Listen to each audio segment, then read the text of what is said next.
코로나 이전의 일상은 습관적인 일상이었다. 이것이 종식된다고요? 이 말도 안 되는 소리죠. 저는 절대 돌아갈 수 없다고 생각합니다. 돌아갈 필요가 없습니다. 왜 돌아갑니까?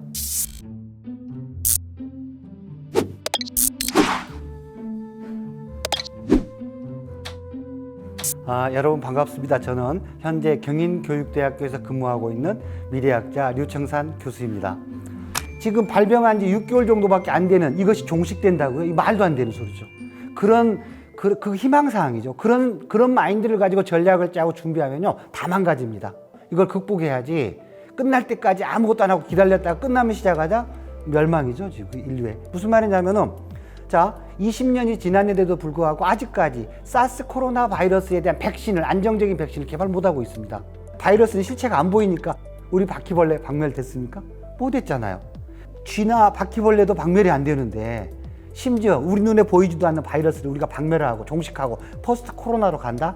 이런 비과학적인 사고방식을 가지고 어떻게 미래를 준비합니까? 포스트 코로나라는 단어를 쓰는 순간 대응 방안이 다 망가진다. 그래서 그 단어를 안 썼으면 좋겠다라고 늘 강조하고 다닙니다.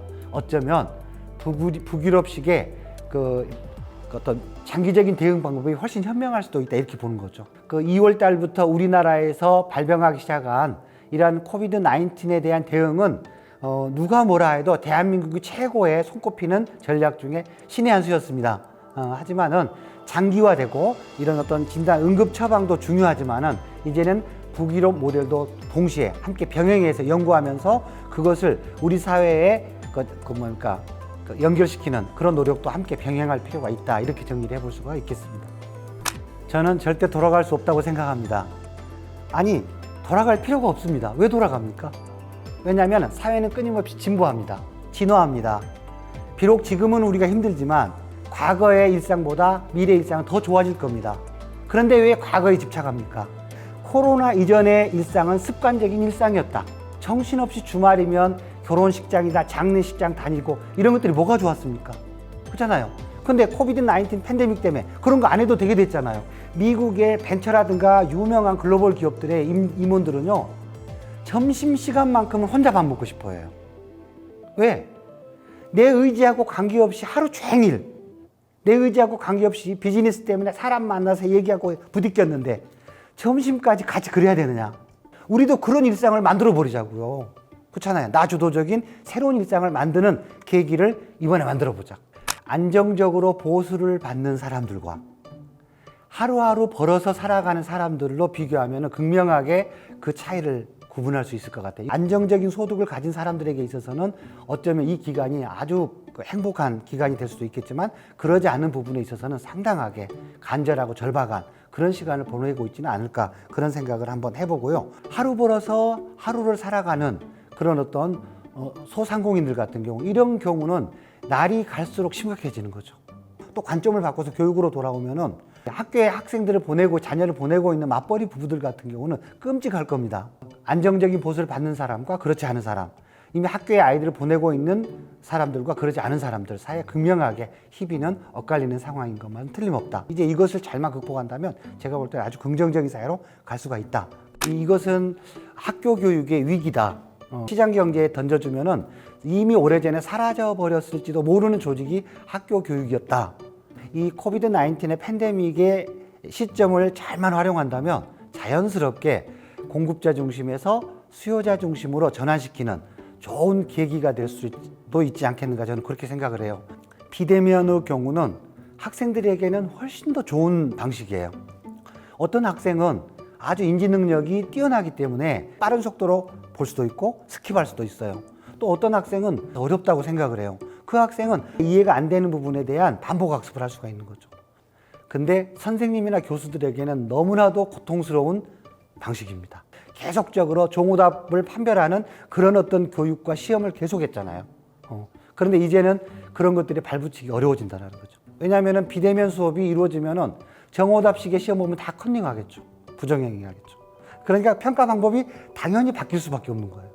현재 많은 학자들로부터 가장 많은 관심을 가지고 있는 게 그래핀이에요. 그래서 그래핀과 연결되는 모든 산업은 미래 유망 직종이에요. 그것을 처음으로 구현한 사람은 영국인이었었는데 지금 현재 가장 앞서가는 기술력을 보유한 게 대한민국이에요. 그래핀이 돌과 쇠와 플라스틱의 융합에다가 추가가 돼가지고 지구 환경을 보호하면서도 우리가 상상을 초월하는 반도체나 신재생 에너지라던가 청정 에너지를 만드는 핵심 소재로 다 들어가게 돼 있어요. 그런데 그 원천 기술의 상당 우위를 우리나라가 가지고 있다는 거. 부품으로 가볼까요? 중소기업 중앙에서도 소개를 해줬는데 스마트 바이오 센서예요. 센서 산업입니다. 지금 여러분들이 사용하는 카메라에도 다 지금 센서가 작동하고 있어요. 제 모션과 포즈를 다 체크하고 하면서 작동됩니다. 이런 것들이 점점 더 작아져야 되고 더 지능화돼야 됩니다. 나중에는 어떻겠습니까? 엄청나게 작은 바이러스 크기 정도에 가까운 그런 어떤 센서들이 우리 몸 안에 혈액에 들어가서 함께 돌아다닙니다. 주사행도.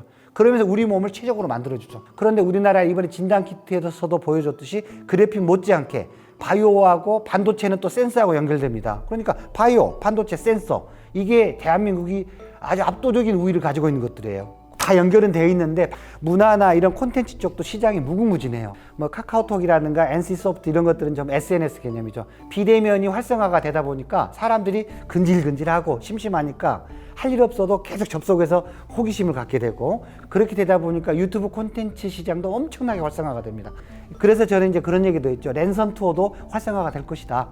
사람들이 가고 싶어도 겁나니까 못 가니까 누군가가 목숨 걸고 대신 여행 가서 막 장면 찍어가지고 대신 올려주는 거예요. 그러면은 직접 가보지는 않았지만 막 앉아서 보는 거죠. 이렇게 저렇구나, 광경이 저렇구나 이런 식으로 이와 같은 현상들은 계속적으로 나타날 수밖에 없다. 그래서 기업들이 창출한 아주 잉여 가치를 어떻게 투명하고 합리적으로 걷어들여서 모든 국민들에게 형평성 있게 배분하느냐.